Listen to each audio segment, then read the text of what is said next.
देखो स्थितिर गंभीरता को दृष्टि रखी माननीय मुख्यमंत्री न्यायिक जांच आदेश देइचंती।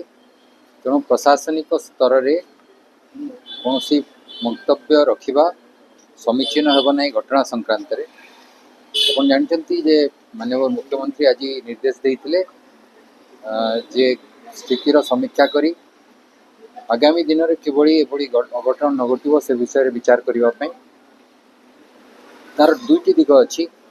गोटे है गला वर्ष मध्य राज्य सरकार निर्देश क्रमे आमे जेतिटी डाक्तरी प्रतिष्ठान अच्छी सबुड़िकर अग्नि सुरक्षा जांच करूँ एवं तार पत्र कौटी कौन असुविधा अच्छी आमे संपृक्त कर्तृपक्ष को देइथिलु। तापर राज्य सरकार प्रथम गिरी 350 कोटी टंका देइथिले एवं से काम आरंभ होईची।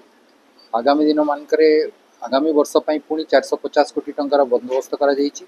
तेणु आमे उद्यम करूँ केमिति काम जल्दी सरिबो, कारण ये जो पुराना डाक्तरी प्रतिष्ठान गुड़िक अच्छी कोटी 50 वर्ष कोटा 70 वर्ष पुराना सेठी वर्तमान हमको डाक्तरी अग्नि सुरक्षा बंदोबस्त करने को पड़ो।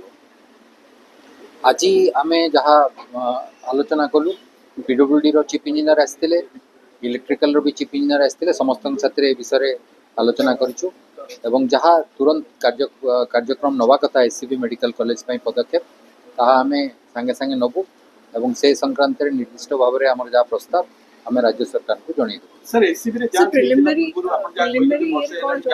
कहली जेहेतु न्यायिक जांच आदेश देइछंती से विषय प्रशासनिक स्तर में कौन मंतव्य रखा ठीक।